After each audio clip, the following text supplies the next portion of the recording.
I'm sorry about that. I'm just gonna start at the beginning, with the house.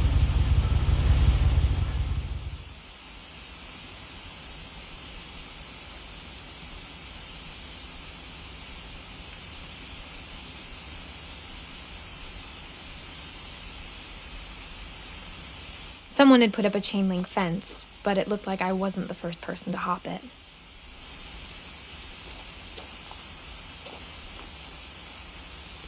My brother Milton disappeared when I was 4. It was like the house just swallowed him up.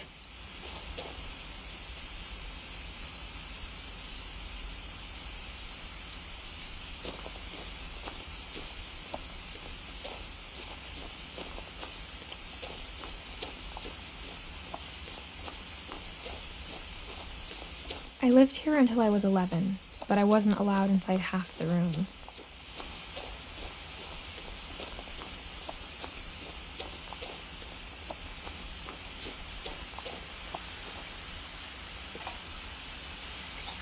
Inside the mailbox were bills from 7 years ago, marked urgent, open immediately.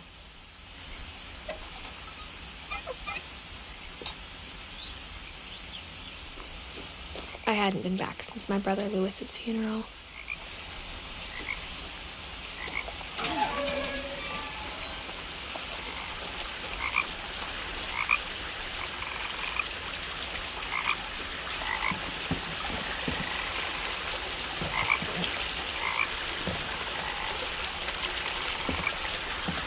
In her will, my mother left me a key, but didn't tell me what it unlocked.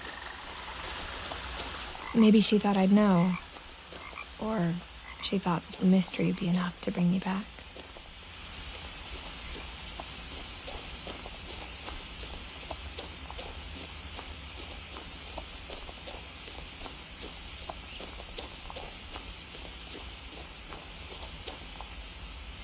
No one had driven this way in a long time, but I saw a few hoof prints.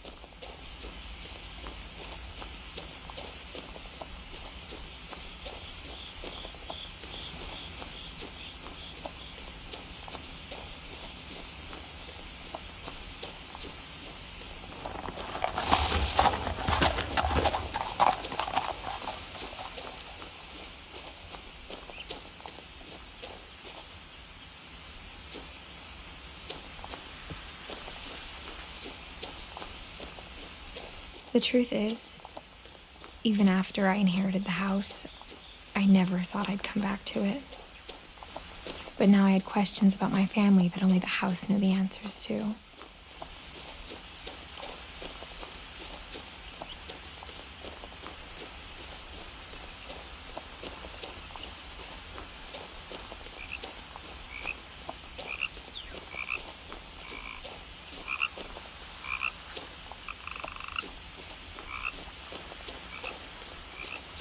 The house was exactly like I remembered it, the way I'd been dreaming about it. I asked Edie once about the dragon in the pond. She said it had killed her husband. I was 6. It seemed like an odd joke to me, even then.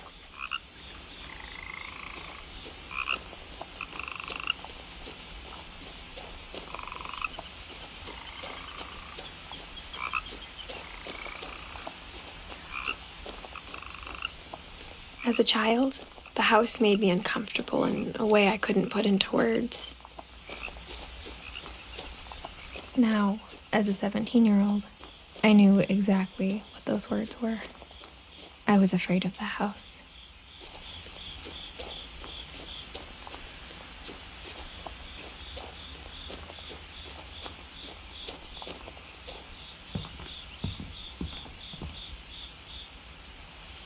I hoped the key might unlock the front door. It didn't.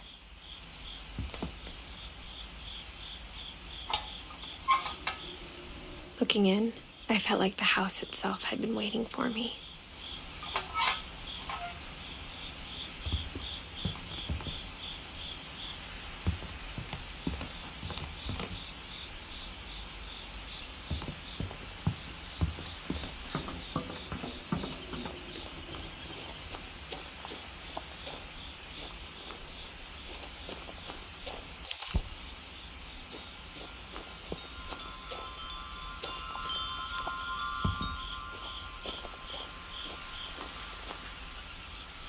house felt like it had always been here. Even the swing set was older than my mother.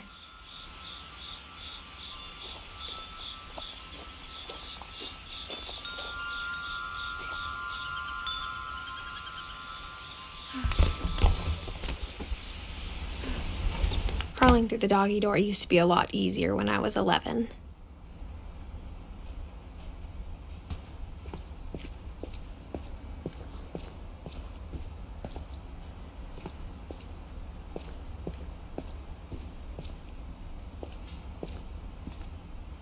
The power had been turned off the night we left. For the first time in years,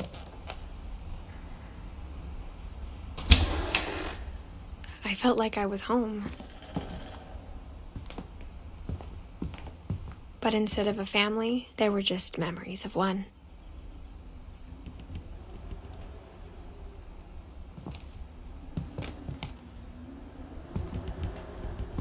Like how after Louis started working at the cannery, we all got sick of eating salmon.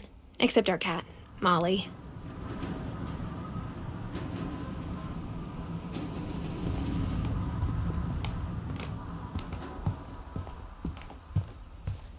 The table was still a wreck from the night we left. It was like a bomb had gone off, killing everyone but sparing the furniture.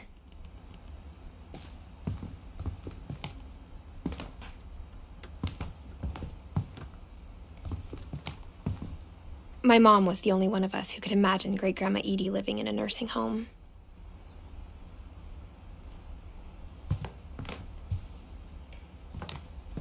Nothing in the house looked abnormal. There was just too much of it, like a smile with too many teeth. Even the fireplace had a story. Edie told me the bricks came from the original house, after it sank.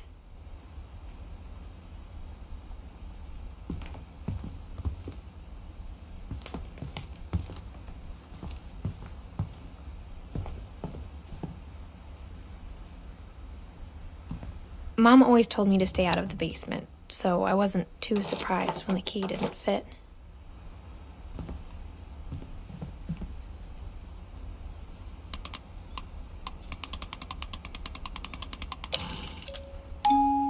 Great-Grandpa Sven built a music box for Barbara, along with the rest of the house.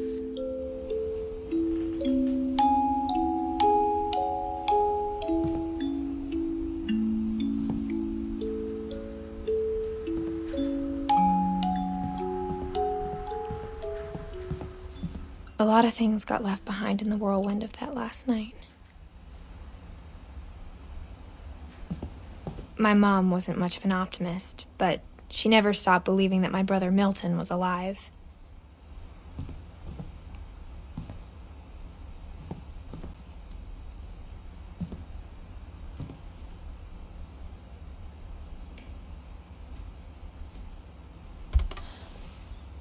Edie told me once that every Finch who ever lived is buried somewhere in the library.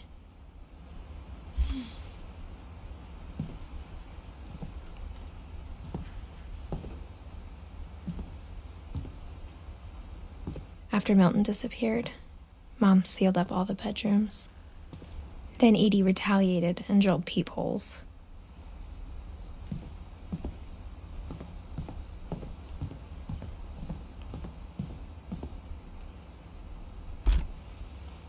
My Grandpa Sam spent 7 years sharing a room with his dead brother, Calvin.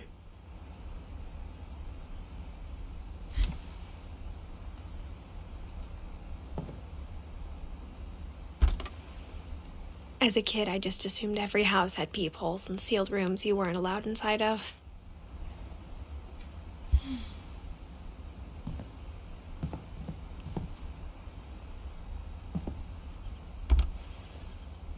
The last time I was in Edith Sr.'s room, I was 10 and she was painting my portrait.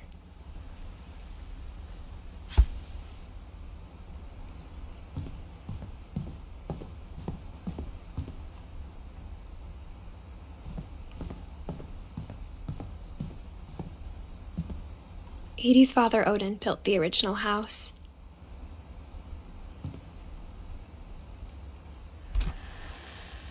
Barbara was a child star for 2 years, until America grew out of it.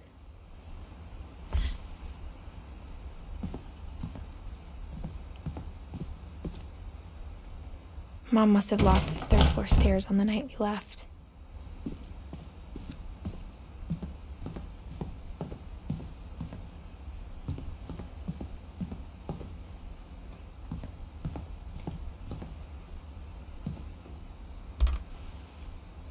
Molly always seemed like a girl I could imagine being friends with, if she hadn't died in 1947.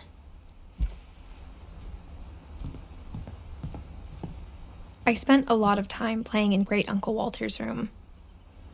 I think my mom sometimes regretted not sealing it up.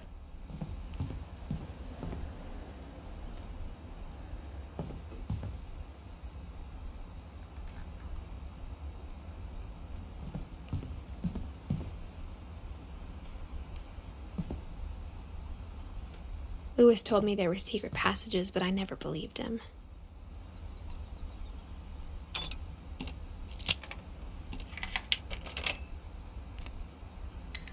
Turns out, my mom was really good at keeping secrets. Now it was time to find out what my mom had been afraid of.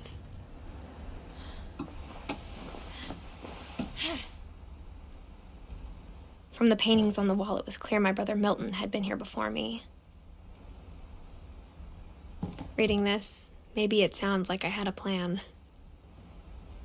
But I had no idea what was behind that door.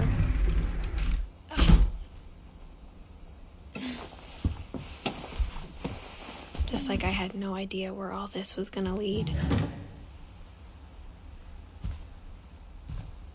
I grew up looking at Molly's room through the peephole. Molly's gerbil had a tiny bedroom with its own even tinier gerbil cage.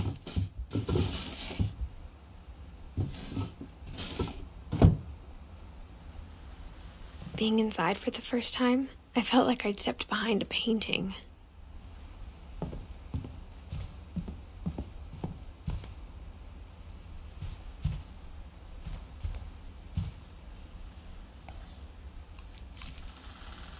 December 13th, 1947. Dear Diary, I'll be gone soon, but I wanted to tell somebody about what's gonna happen. It started when Mom sent me to bed without dinner. I woke up and I was starving, so I looked around for something to eat.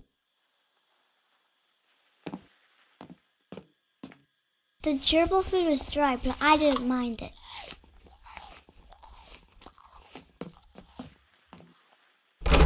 Mom, can I come out now? Sweetheart, it's late. Go to sleep.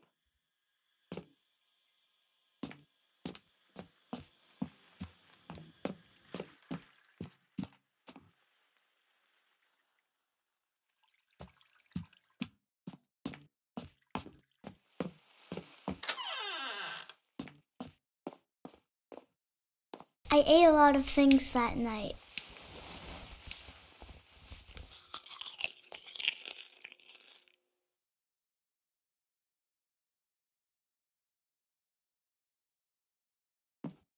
I kept eating and eating.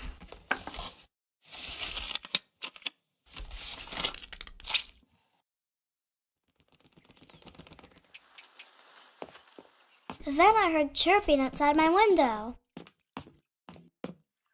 It was a barn swallow going back to her nest. I reached out for her.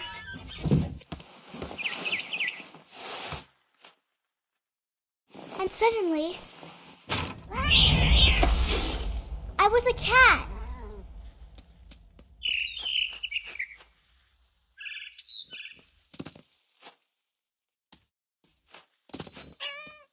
I tried to be quiet, but the bird was really scared.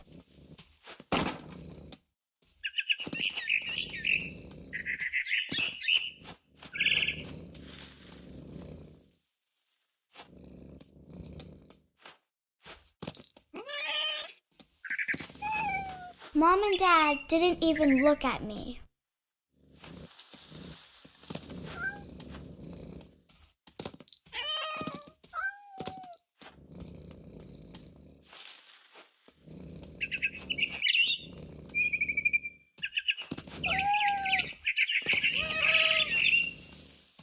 I jumped and I almost got her.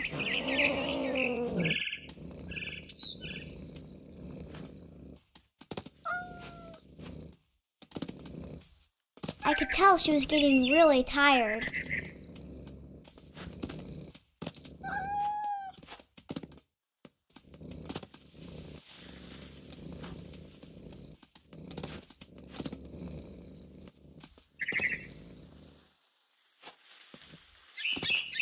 Now I was up in the big tree. I promised Dad I wouldn't climb it anymore. All I cared about was eating that mama bird.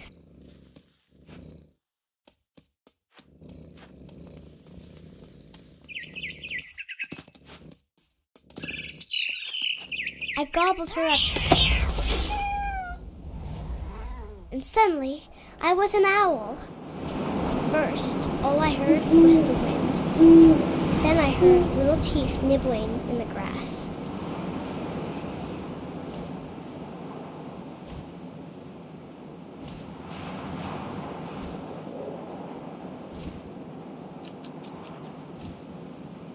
Rabbits.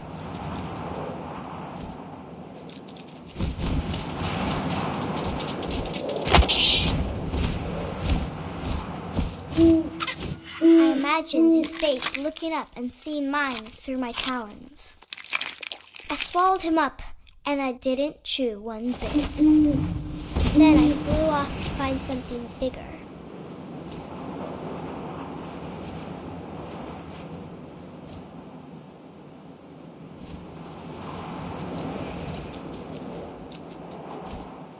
A mama rabbit.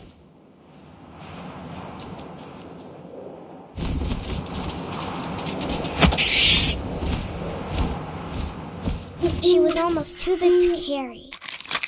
I started choking, but I couldn't stop eating. And suddenly, I was a shark.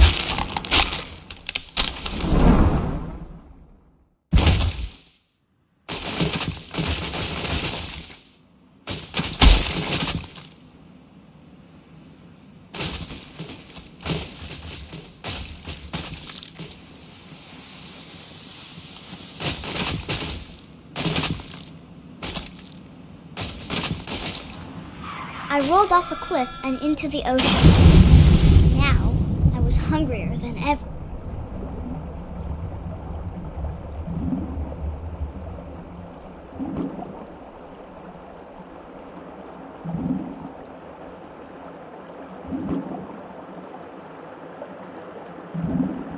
I wanted fat, juicy seals.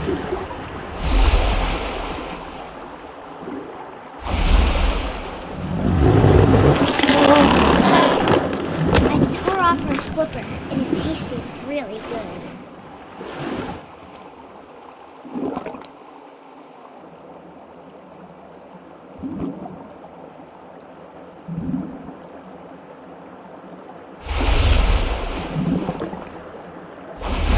Grabbed on tight, but I was so hungry, I jumped out of the water. When I opened my eyes, everything had changed.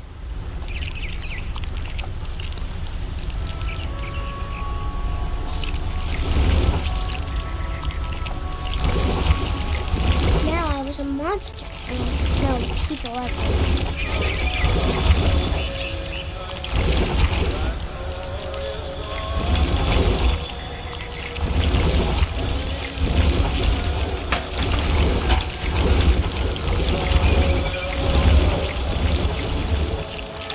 I was big, and I moved real quiet.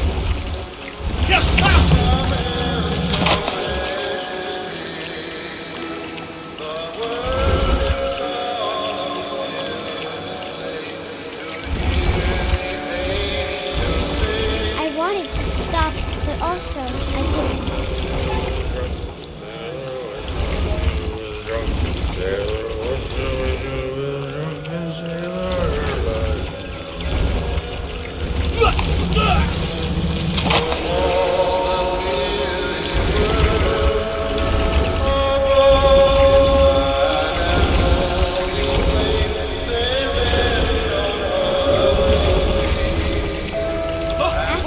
As passenger, I was still hungry.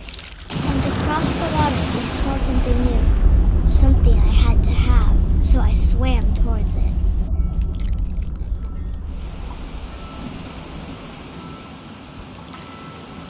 I slithered onto the sand, and the good smell went into an old pipe.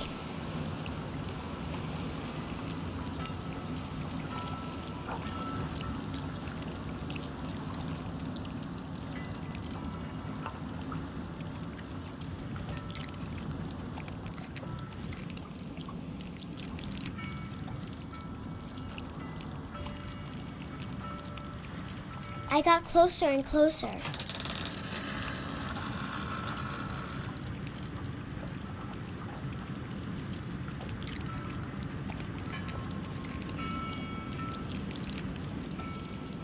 All of my stomach started growling.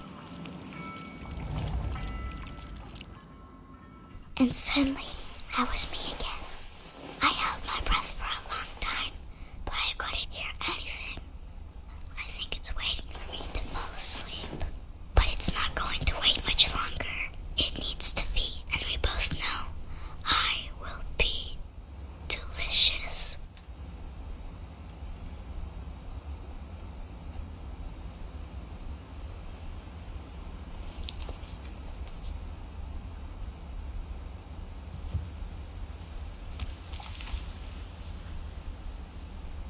I'm not sure if I believed all of that, but I'm sure Edie would have.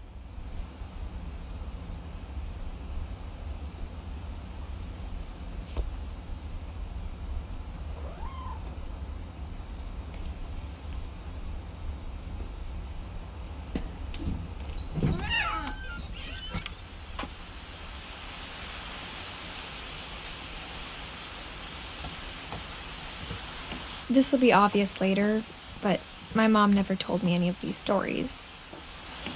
Edie would have, but Mom didn't like bringing up the past. Though, when we adopted a stray kitten, she was the one who named it Molly. I spent a lot of time in Great-Grandma Edie's room. We got along, and it was a good place to hide from my mom. Her room was like a museum. For 500 years, the Finches have been famous throughout Norway for their fortune and misfortune. Odin Finch buries the latest victims of the family curse, his wife Ingeborg and their newborn son, Johan.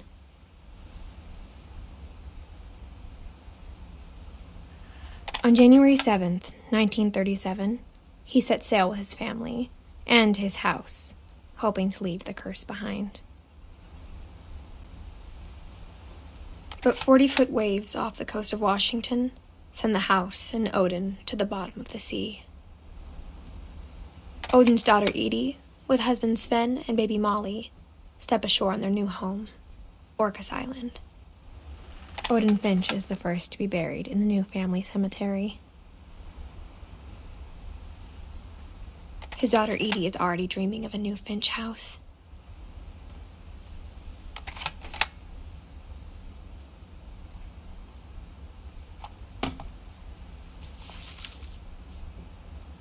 Whatever's wrong with this family, it goes back a long ways.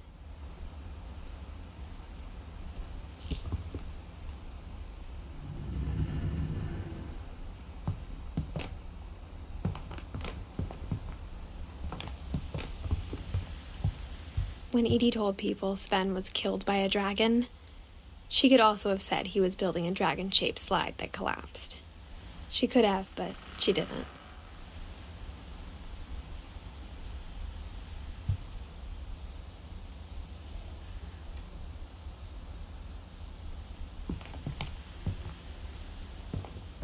Even in her 90s, sometimes Edie seemed a lot younger than my mother.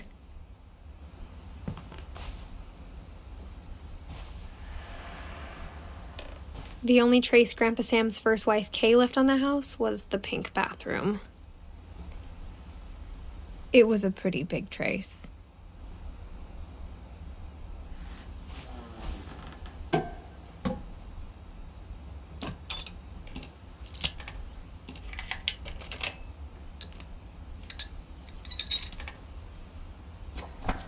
There's a secret in this bathroom.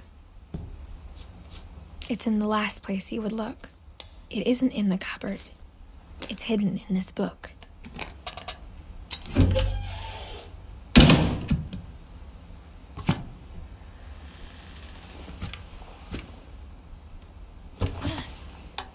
Sven gave Sam an old camera he'd refurbished. He never put it down.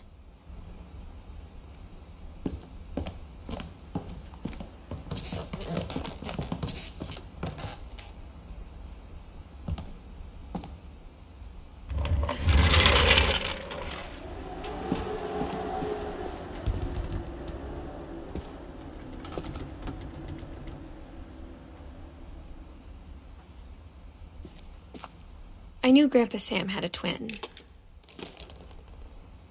and that he never talked about him. I guess my grandpa didn't like history any more than my mom did.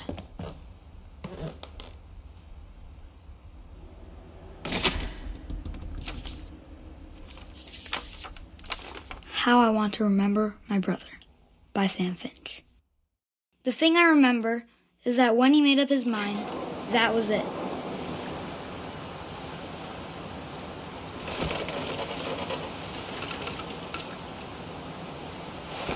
My brother said he'd die before he ate another mushroom, and he did. At Barbara's funeral, we swore he'd never be afraid again, and he wasn't.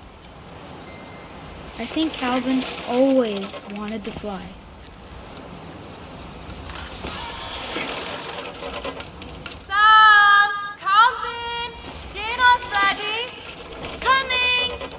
But that day, he finally made up his mind to do it. I told him going around was impossible. Maybe if I hadn't said that. Calvin, I'm not gonna tell you again. Maybe if the wind hadn't picked up. Then maybe he'd still be here. But I doubt it. I think he'd already made up his mind. That's what I want to remember about my brother.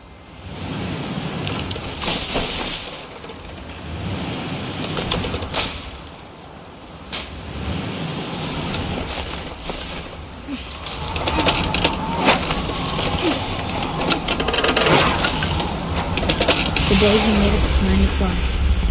And he did.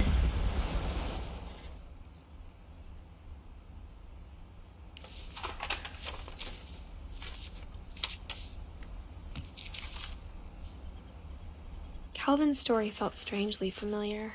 When I was younger, I remember trying to do the exact same thing.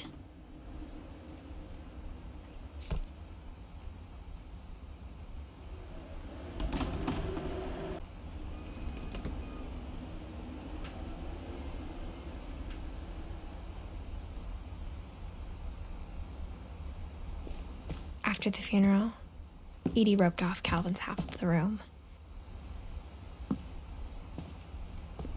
Mom said Grandpa Sam enlisted at 18 and never set foot in the room again.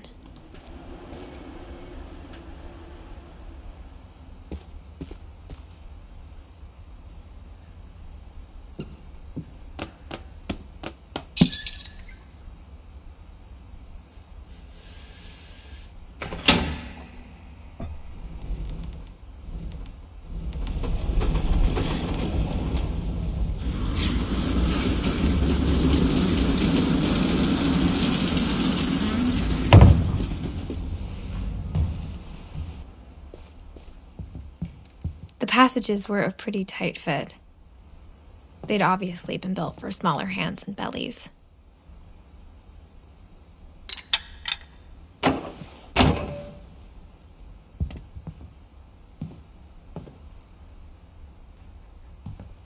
Whenever people ask me about my family, the first thing they always want to know about is Barbara.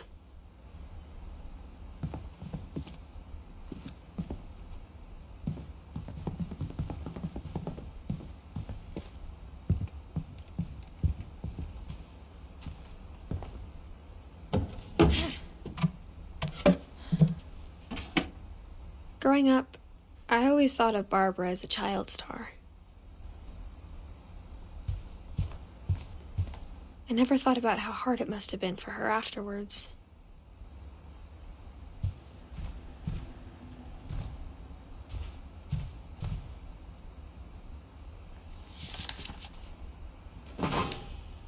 Of all the stories people wrote about Barbara's death, I'm surprised Edie saved this one.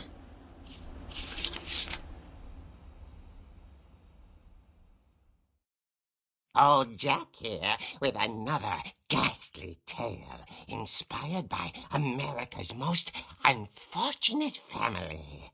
I'm calling it The Surprise Ending of Barbara Finch. As a child star, Barbara was famous for her scream. Now at 16, she was all washed up. A has-been. But in a lucky break, she'd been asked to perform her signature scream at a local convention for monster movie fans. It was just the boost her career needed. Unfortunately, her scream hadn't aged well. Getting better. I think you just need the right motivation. Her biggest fan and current boyfriend, Rick, was about to demonstrate when... Now that was a great scream. It was Barbara's father, Sven. He'd slipped into a table saw and had to be rushed to the emergency room. So Barbara got stuck babysitting her youngest brother, Walter. Her convention comeback was cancelled. Okay, I'm hearing frustration, but I'm not hearing terror. What if I tried... A gang of hoodlums in Halloween masks have been terrorizing Orcas Island tonight. Police are urging residents to... That came from the basement. You're right! Also, I loved your delivery on that. Why is your basement door locked? Because my dad likes making puzzles and secret passages. There's a key hidden in the music box. The secret is to keep winding and winding until finally the key pops out. Thanks, babe. I'll be back in a sec. 20 minutes later, Rick hadn't returned. So Barbara went to look for him, right on cue. She reached for the music box.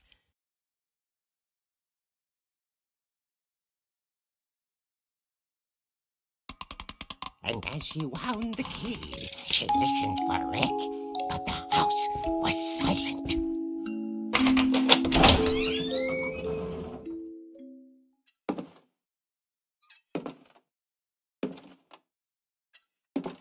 She found Rick's crutch and imagined the worst.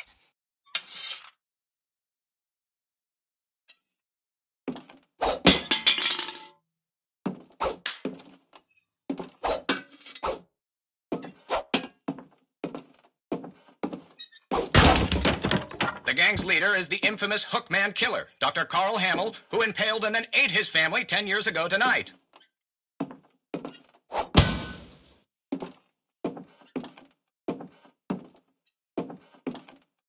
The old fridge rattled and grew still.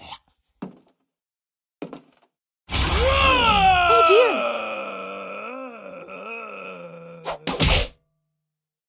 Oh! Rick?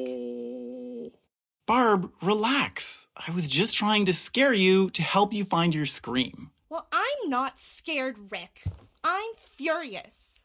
Then act furious. All I'm getting from you now is that you're hurt and confused and... She threw him out, but she kept a little something to remember him by. Barb, have you seen my other crutch? And she was still holding it when she fell asleep watching the late picture show. Hours later... Barbara! Walter, what's going on up there? Ah! Okay, I'm coming up, but if this is a trick, you're dead, Walter.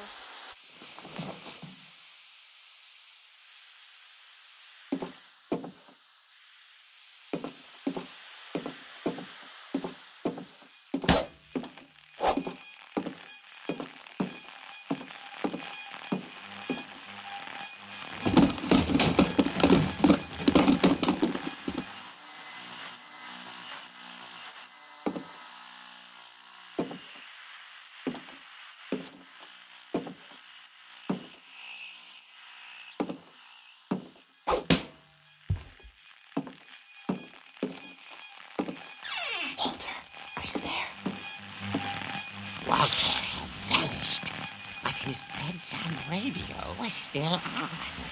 Orcas Island police described the man as 6 feet tall, with a steel hook for a hand. Residents are urged to lock all doors and windows and notify the police of any suspicious activity. Barbara turned, saw the hook man, and was speechless. He was quite smashing. And here he was. He couldn't get enough of Barbara. Okay, Barbara, there's gotta be another way out of here. That night, she played her part beautifully.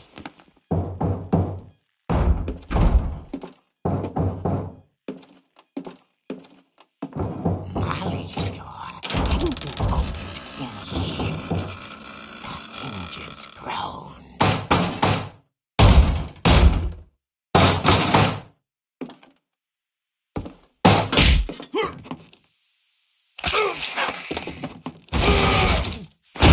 He wasn't moving, but she sensed the story might not be over yet.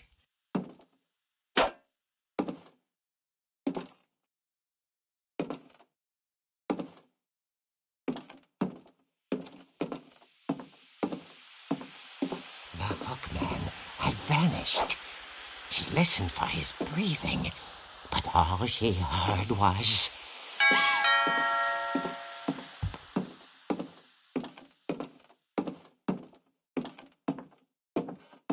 At the door, she heard whispering. I think I see her. It was coming from inside the house.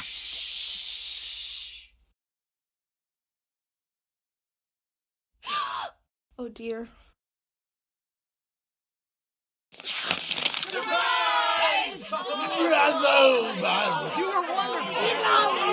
The monsters had come to surprise her. For Barbara, it was a dream come true. Then she saw what kind of monsters they were, and she realized what was about to happen. She was going to be famous. And with her final breath, Barbara Finch gave the performance of her life.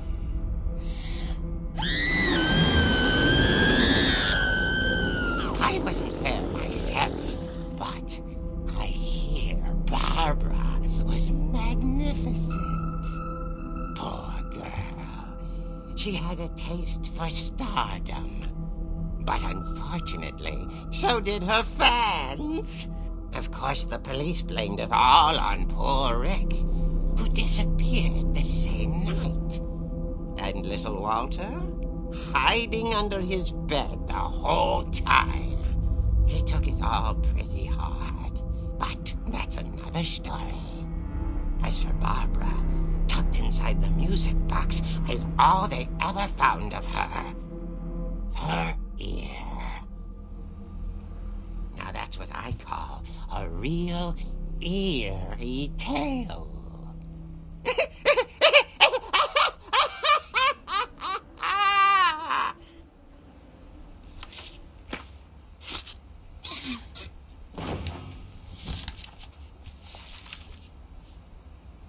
Edie told me all Barbara wanted was to be remembered, as absurd as that comic was. Maybe what Edie saw was a happy ending.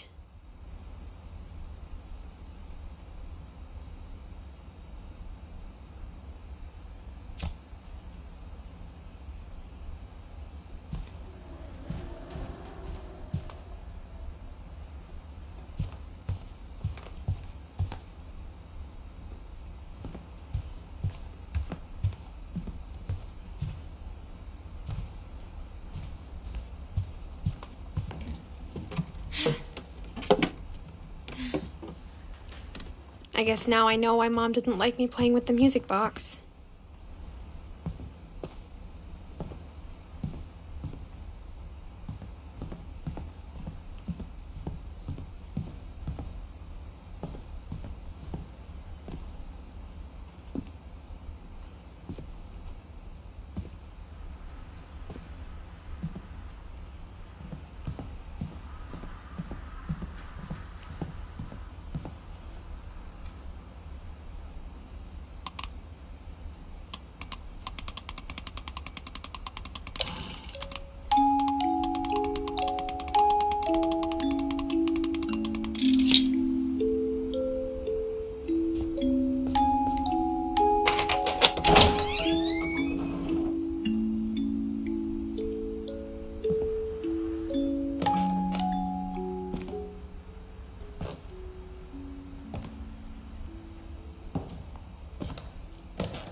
Mom said the basement was off limits, unless I wanted another tetanus shot. I saw Edie sneak down to the basement once, carrying packages.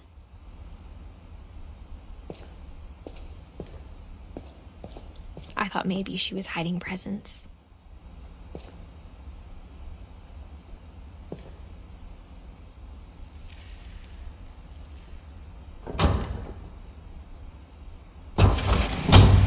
It turned out she was hiding a lot more than that.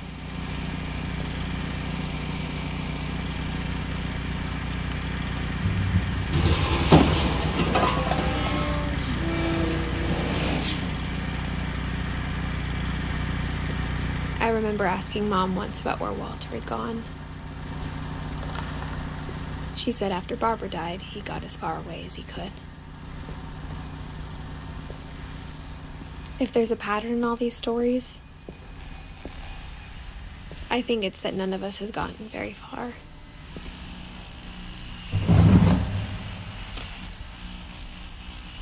Goodbye, everyone. I can't believe I've been down here for 30 years. On that first day, after the shaking started, I didn't think I'd survive a week.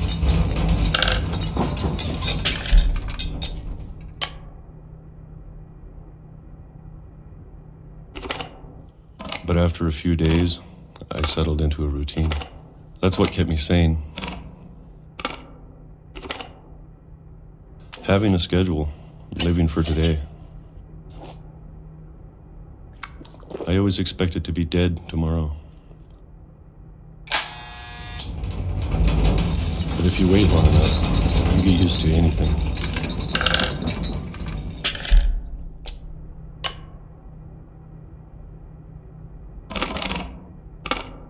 Even a monster on the other side of the door starts to feel normal. Almost friendly.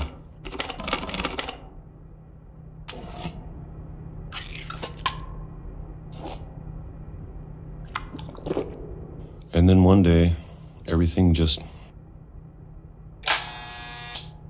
stopped. Whatever that thing was, it was gone. Maybe it got tired of waiting. Or maybe I just got tired of being afraid.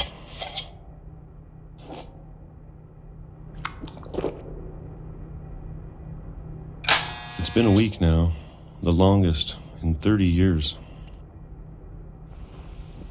I'm done waiting. I have to leave while I still can.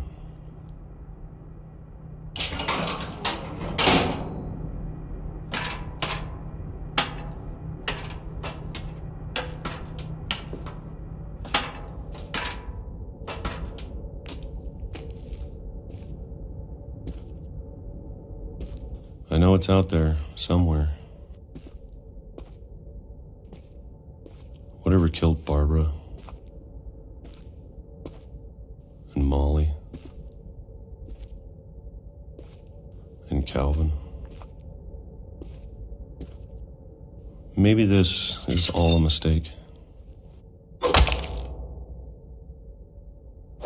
But I need to stop living the same day, even if it kills me.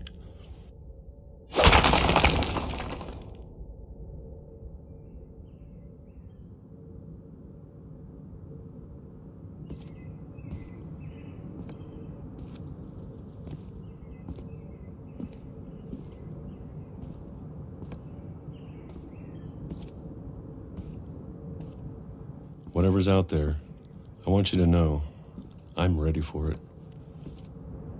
I'm going to appreciate all of it, especially the food. I don't mind if I only have a year left, or a month, or a single week. I'd be happy with one new day. I can already imagine the sun on my face.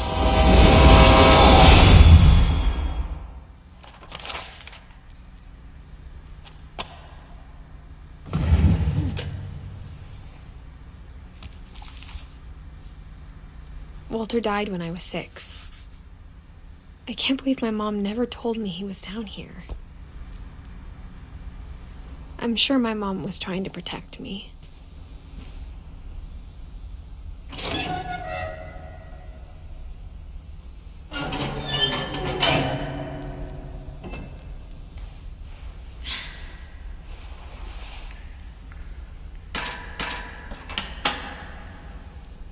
Maybe she was afraid I'd end up like Walter.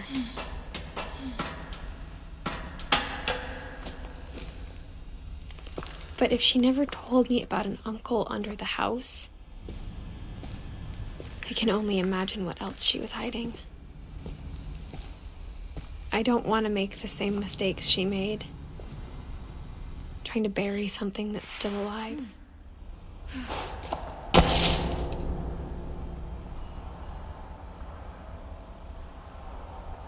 Now that there's only one of us left, or maybe two, I thought it was time I heard the stories for myself and found out what happened to everyone else. But now I'm worried the stories themselves might be the problem. Maybe we believed so much in a family curse, we made it real.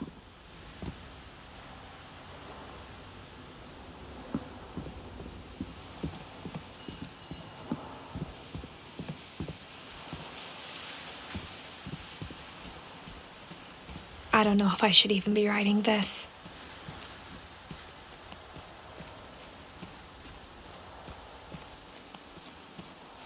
Maybe it'd be better if all this just died with me.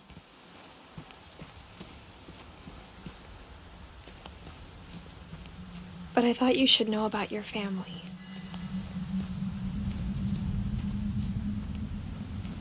And the history you're a part of.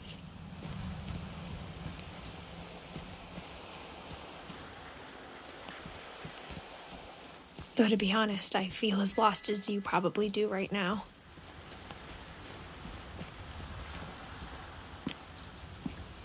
I think the people in these stories believed them, for what that's worth.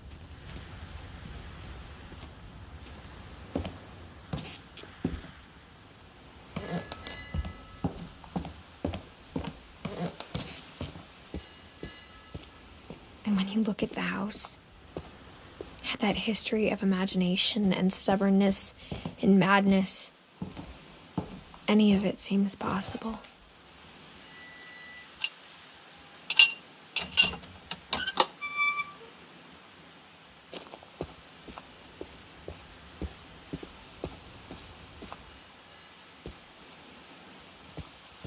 I think we've been surrounded by death for so long, we've just gotten used to it.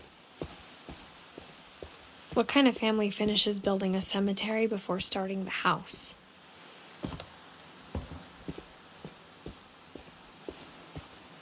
It's embarrassing for me to admit this, but the pet cemetery made me more uncomfortable than the human one. 3 of the gerbils were mine, and 2 had been my fault.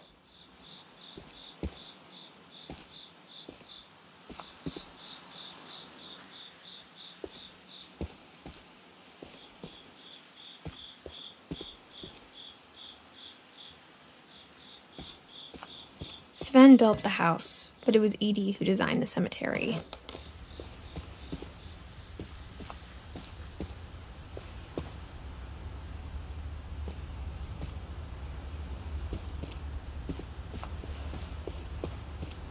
I'm sure Odin's monument had been Edie's idea.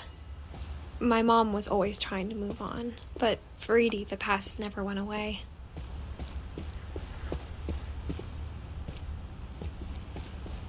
She could see it poking out of the water at low tide.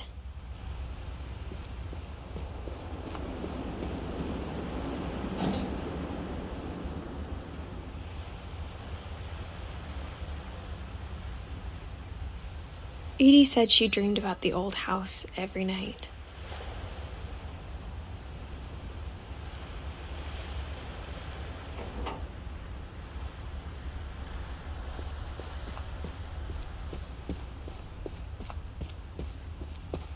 Edie's side was always easier for me to understand.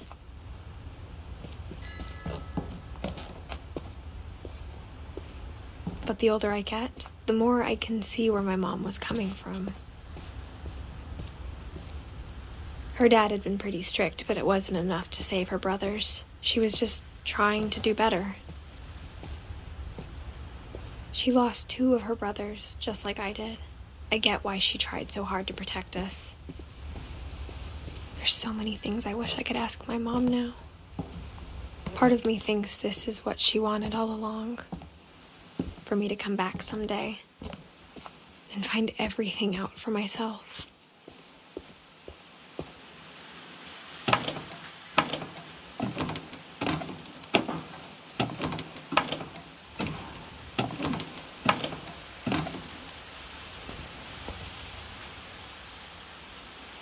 But looking back on it now, if she told me there was going to be so much climbing, I never would have come when I was 22 weeks pregnant.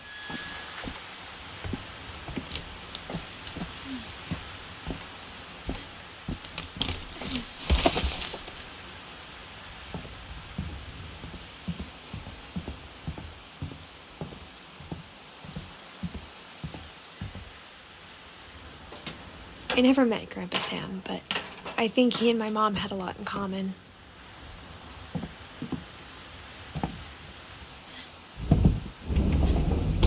They were both pretty intense.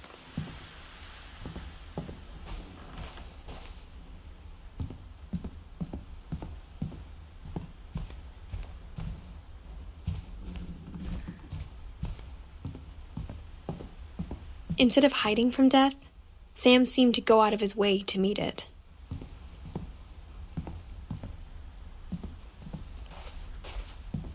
Sam spent his life shooting photos, but Mom said he got nervous being in front of the camera. I guess we're all afraid of something.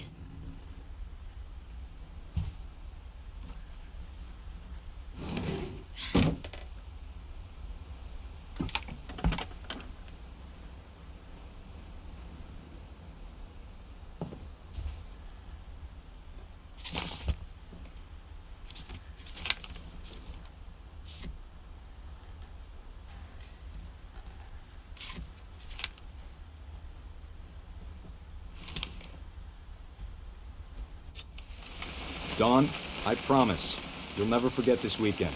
Yes, sir. These memories are gonna last a lifetime. What?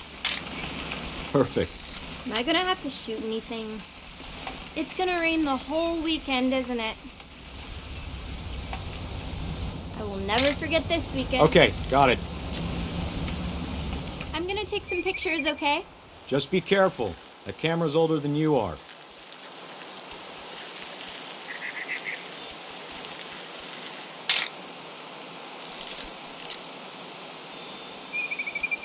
You're right, Dad. It's starting to clear up.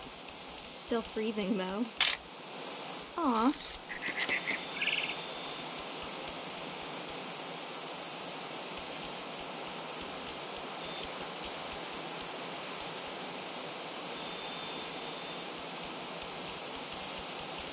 Definitely should not have drunk all that coffee.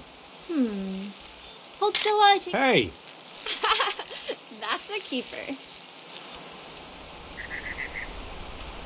I'm just saying, I'm not always gonna be here, Dawn. You'll need to remember this stuff, if you want to survive. I'll be fine, Dad. You know who else thought he was gonna be fine? Some guy who died. Dawn, I'm being serious. I know, Dad. You're always serious. Doesn't being out here make you want to chill out? Well, to tell you the truth, I haven't been out here in 20 years.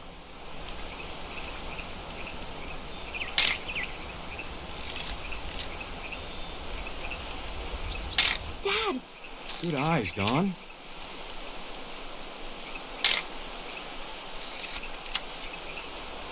Before you take the shot, let me get a picture of you.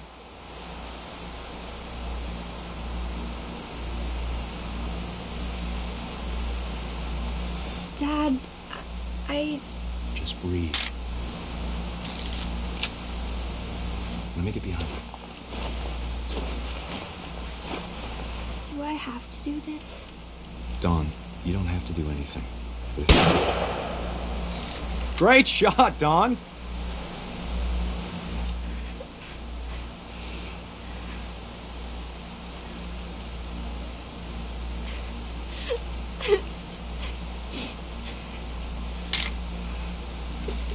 I'm proud of you, Dawn. Always remember that, okay?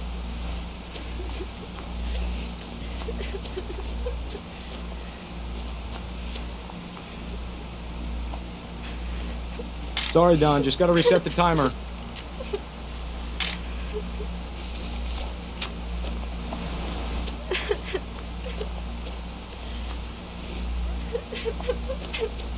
Dad, it's twitching. I think That's it's totally normal, Dawn. Just focus on the camera. Try not to think about it. Dad!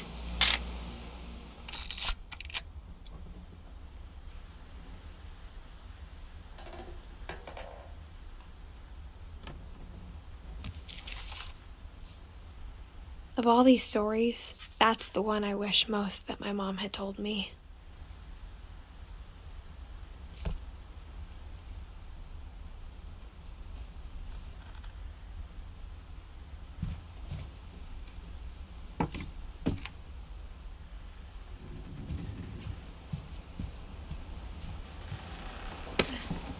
After Sam died, my mom and Edie got really close.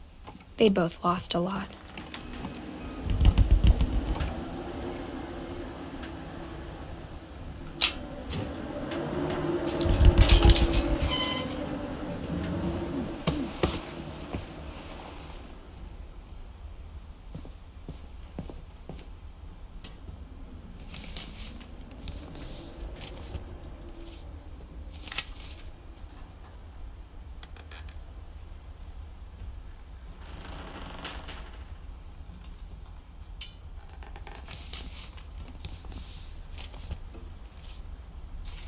Dear Kay, do you remember the way Gregory used to laugh when he thought he was alone?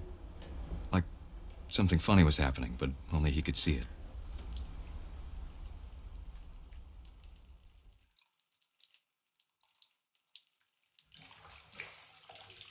I think he saw things the rest of us don't.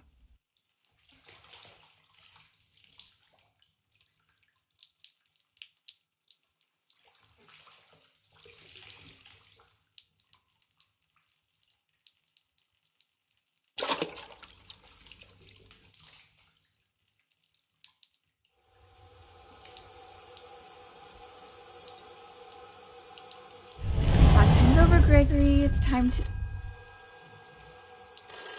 Hold on, sweetie. Hello?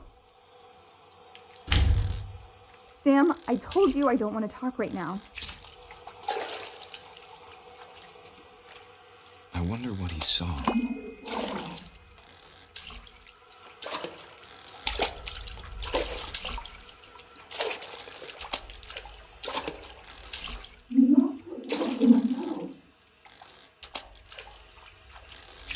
What his world was like.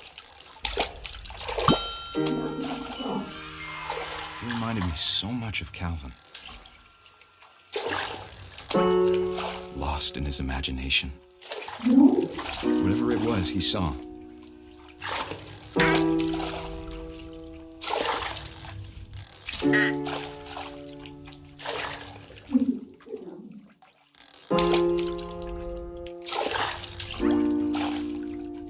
It sure made him happy.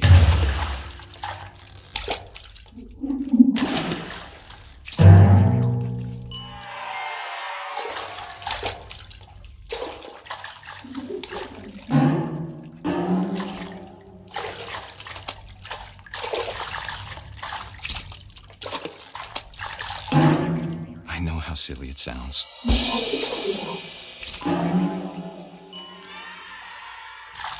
That I worried about a baby being too happy. But I could feel him slipping away. Sorry about that, Gregory. I know you did everything you could. Maybe if I hadn't called that night. Damn it. Hold on, I don't want Gregory to hear this.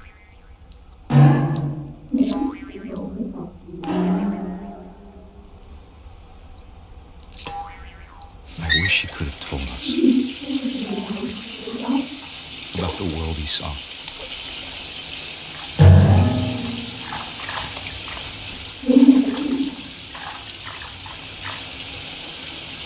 There's so much I don't understand. About Gregory. About everything.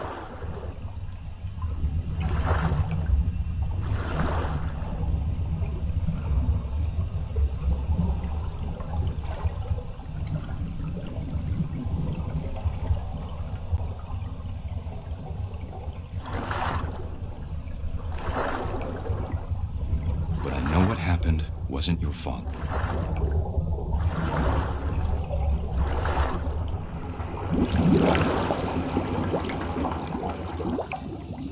I'm sure he's happy. And he'd want you to be happy too. Good luck, Kay. Love, Sam.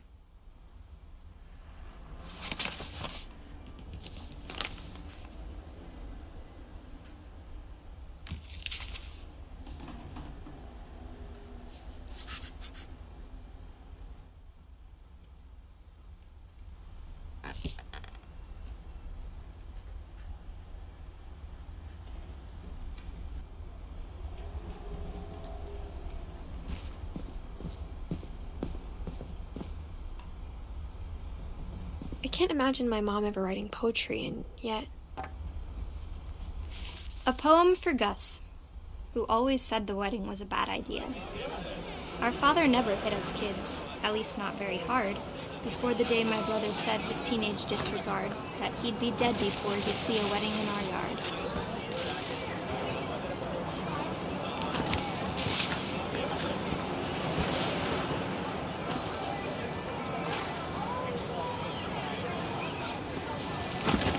My father made him come, of course, but Gus stood far apart, just flew his kite and bottled up the storm inside his heart.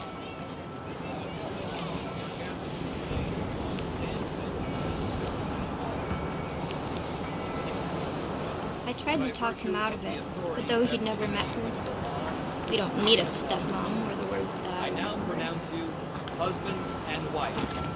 You may kiss the bride.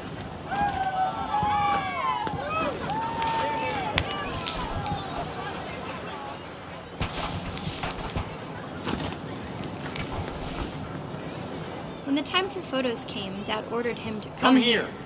But Gus declined, and as a sign held up his middle finger.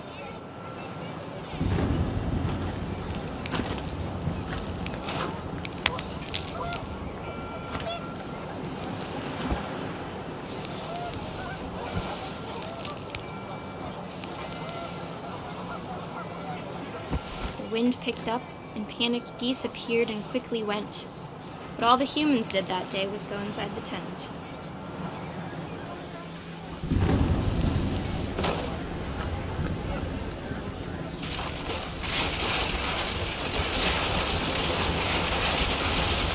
The rain came down in buckets then, but no one seemed afraid that nature might destroy the tent our dad had crudely made.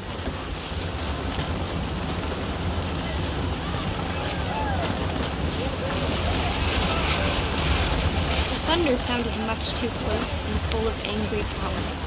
But all my father said to this was, "Make the music louder."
I wish that I could truly say I thought about you on that day. Out there on the beach alone, just you, the wind, the sea, and foam. But I didn't. until we found you.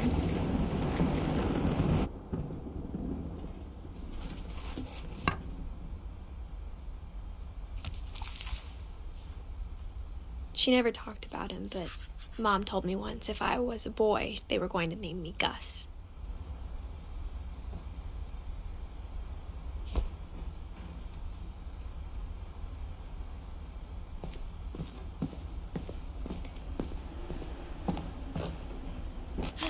My mom moved up to the loft after her brothers died. At the time, it was as far away as she could get.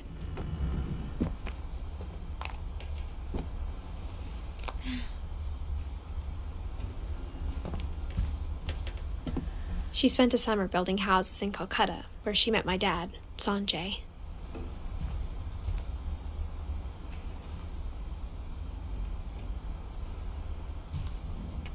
My mom moved to India a week after graduation and got a job teaching English.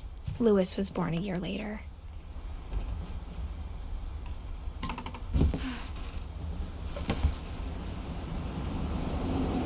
When my dad died, I don't think Mom knew where else to go. I'm sure Edie was happy to have her back. The house had to get a little bigger, but Edie was used to that. And for a while, things were good. Almost normal, but it didn't last. The beginning of the end was Milton's 10th birthday, when Edie gave him a castle.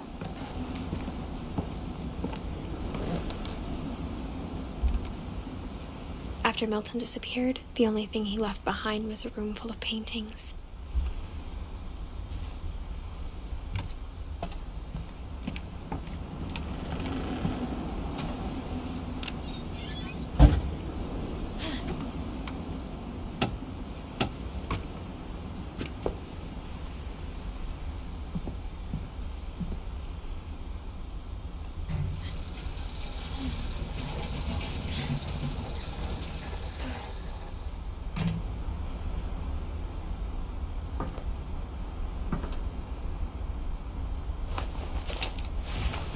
Milton Finch in The Magic Paintbrush.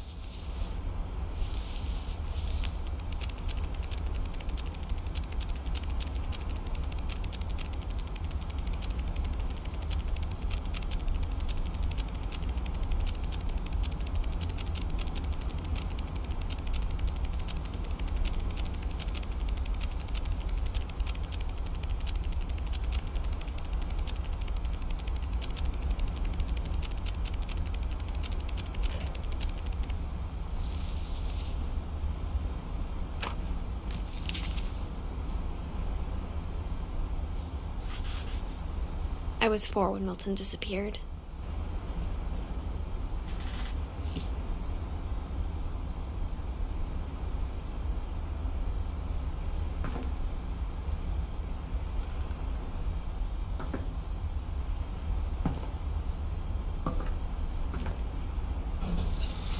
Mom spent months searching for my brother.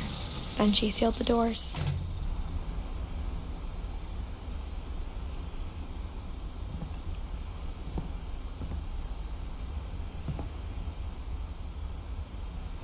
Whatever Milton had found in the house, Mom didn't want it getting out.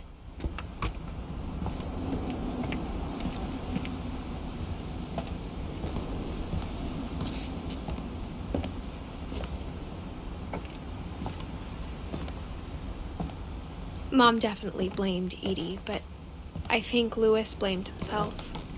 After he graduated, he just spent more and more time in his room, until Mom got him a job at the cannery.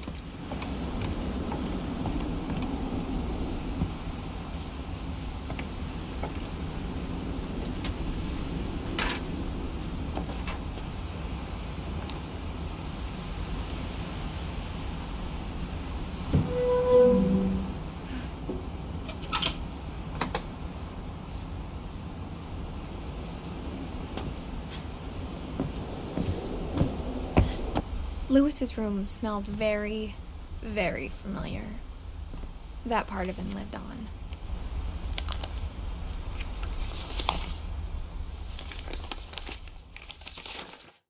Dear Mrs. Finch, as Lewis's psychiatrist, I can understand your desire for an explanation. As I see it, the trouble began in January, shortly after we convinced your son to seek treatment for substance abuse. Newly sober, I believe Lewis first noticed the monotony of his daily life.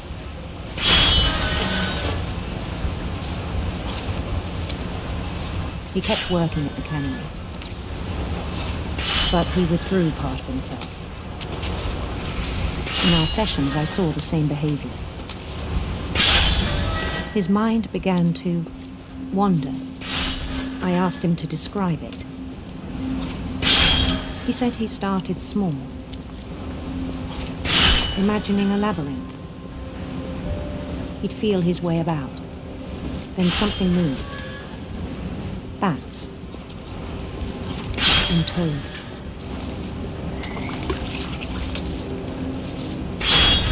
And things that have not names. He knew it was all in his head.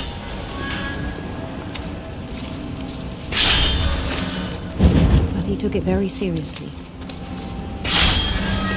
I had hoped he'd find himself.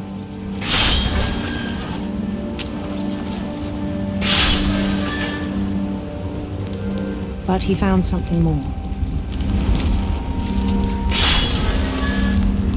I worried about him then, daydreaming at the cannery. I spoke with his boss.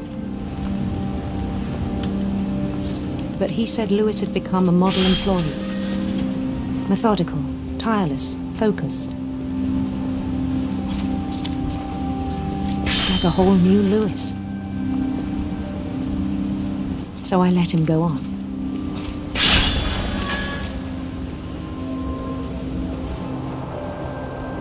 I even encouraged him.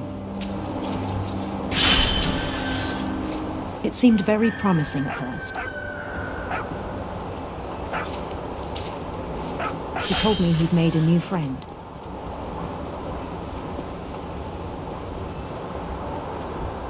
On the edge of a city he named Lewis Hope. He built the city up slowly, brick by brick. Then he made musicians.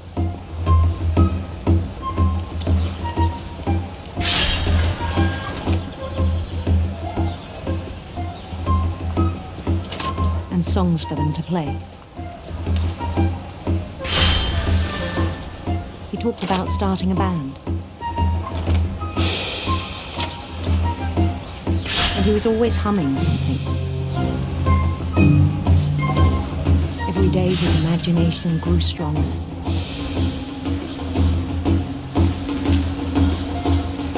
He no longer spoke at the cannery. But his chopping was as reliable as ever.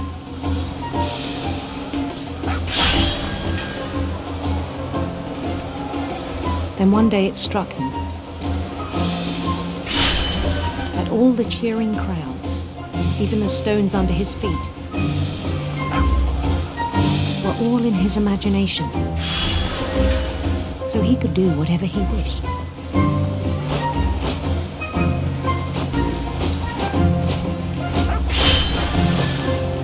He held an election for mayor, and he won. They begged him to stay, but his mind was already wandering. It became a game for him.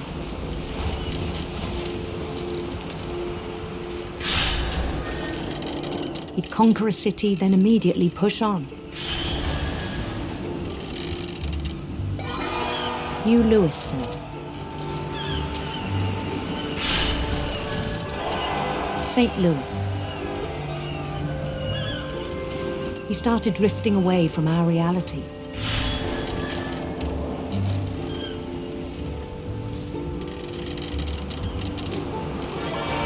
Minneapolis, until one day he forgot to go home from the cannery. Even as his mother pleaded with him, part of Lewis kept sailing on.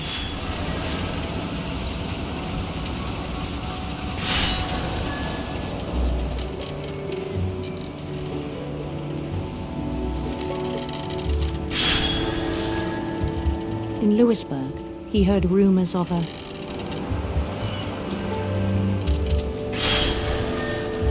handsome queen.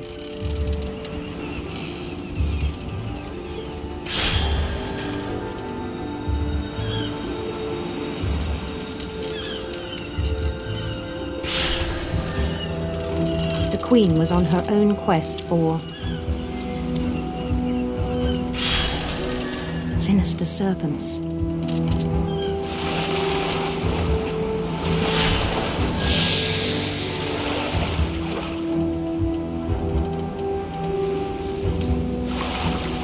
He followed the sound of her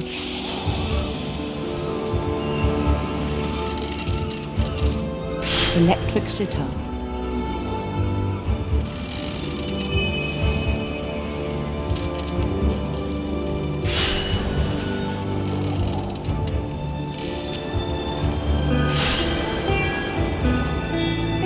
His chase led him to a golden palace east of the sun and west of the moon.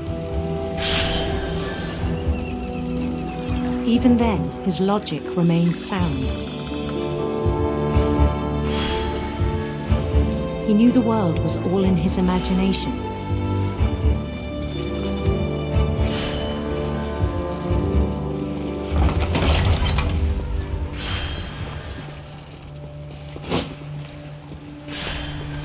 But he was so proud of having created it. In his own eyes, he'd become something greater than a king.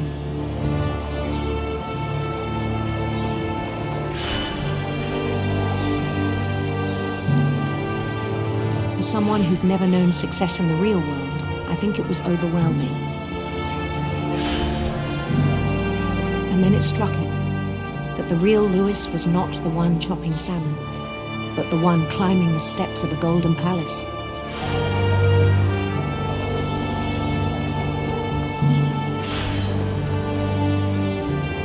My imagination is as real as my body, he told me. It was hard to argue with him.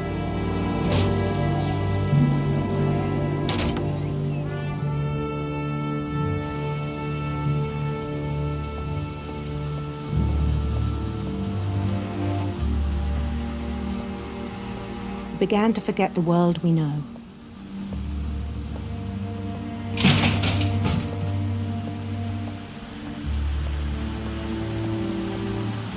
I think it pained him to remember Lewis, the cannery worker.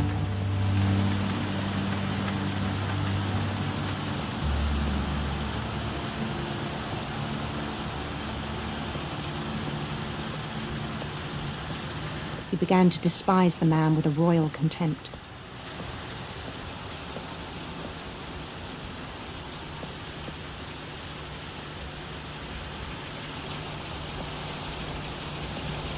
I still thought I could save him. Even after he said he was being crowned king over all the lands of wonder. The palace would be packed with his companions.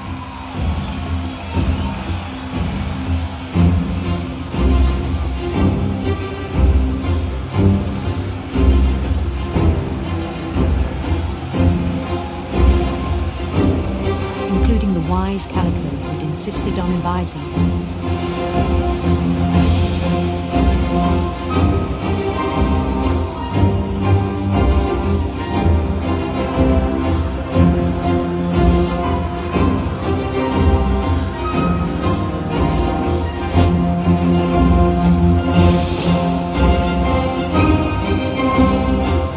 His queen waited, holding his crown.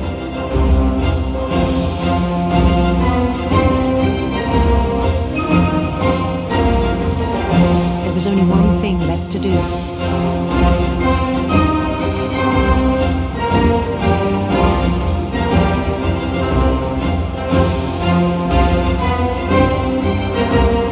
Bend down his head.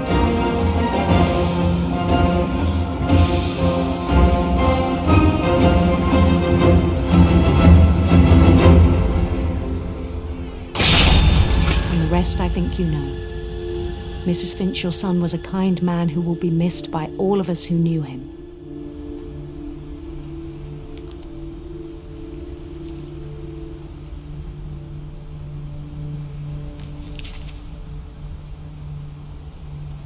My brother was really cool. I wish you could have met him.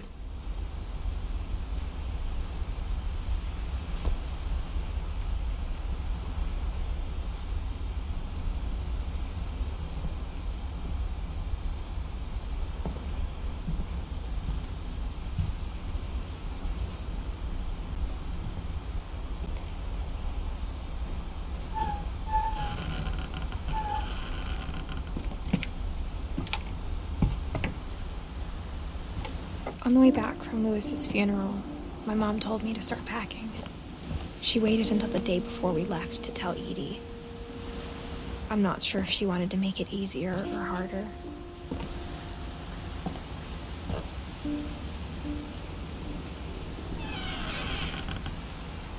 I wish we'd stayed.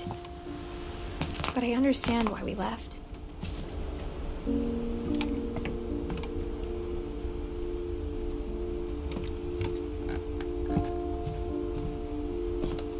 My mom ended up leaving everything behind.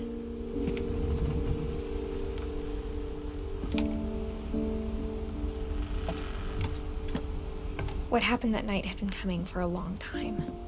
Maybe it should have come sooner.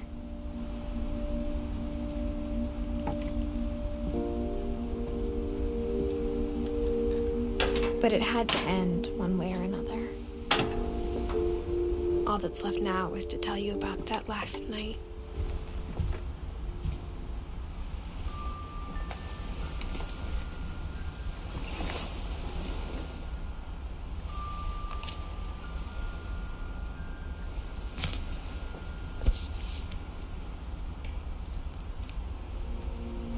That whole last day, Edie just watched us pack and didn't say a word.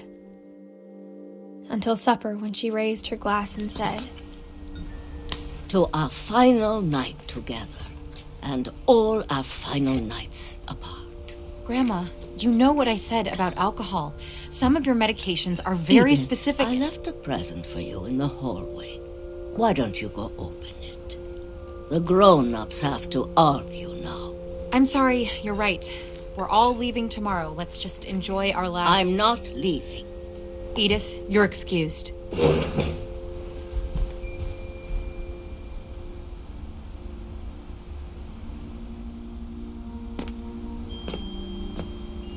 The power had been shut off that morning, but Edie always had plenty of candles.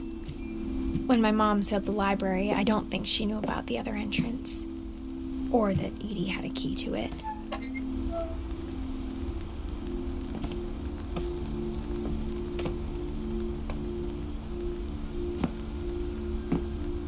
That thing you're afraid of isn't going to end when you leave the house. Edith has a right to know these stories. My children are dead because of your stories. I think it's best if Edith and I leave tonight. We'll have the nursing home send a van for you in the morning, okay? Dear Edith, there's so many stories I wish I could tell you, but there's only time for one. This is about what happened on the night you were born. That night, the tide went way, way out. It was the first and last time I ever saw the old house aground. There'd been an earthquake out in the middle of the ocean. They called it the lowest tide in 1,000 years. God, it smelled awful. You know, I've seen that house every day of my life.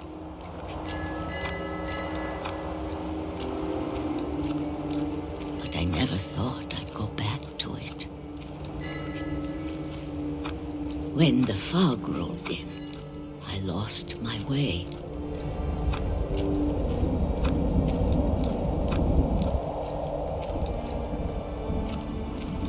I got turned around.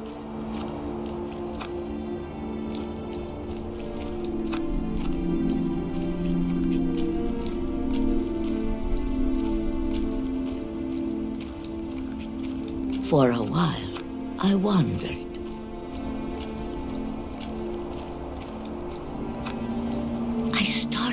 seeing things.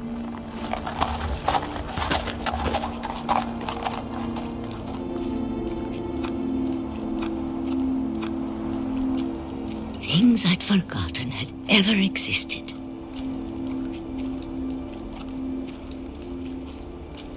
But when I saw them, they felt like old friends. That night, a lot of things came back to me. Or maybe I came back to them.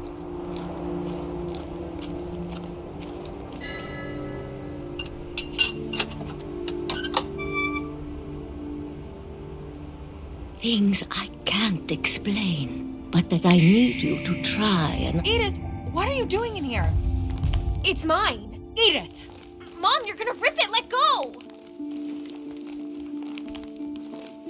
I kicked and screamed, but Mom dragged me to the car. I never saw Great-Grandma Edie again.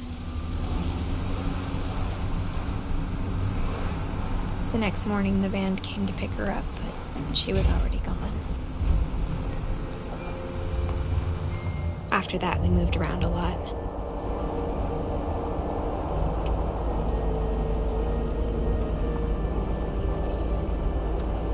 We both tried to make the best of it.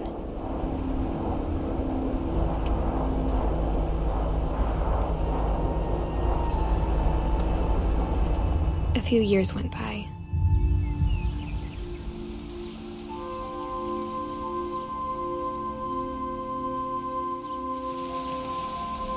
My mom didn't like to talk about it, but she started getting sick a lot. The rest happened pretty quickly.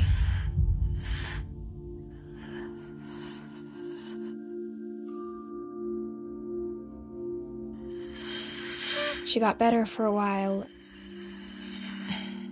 and then she didn't. And then I was alone.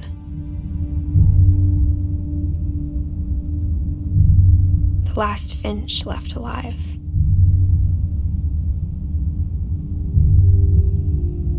Until I found out about you. I'm still not sure what to tell you about all this. If we lived forever, maybe we'd have time to understand things. But as it is, I think the best we can do is try to open our eyes and appreciate how strange and brief all of this is. This journal was supposed to be for you.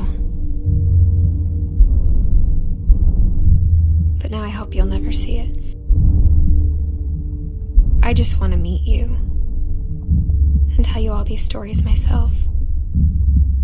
But I guess if you're reading this now, things didn't work out that way.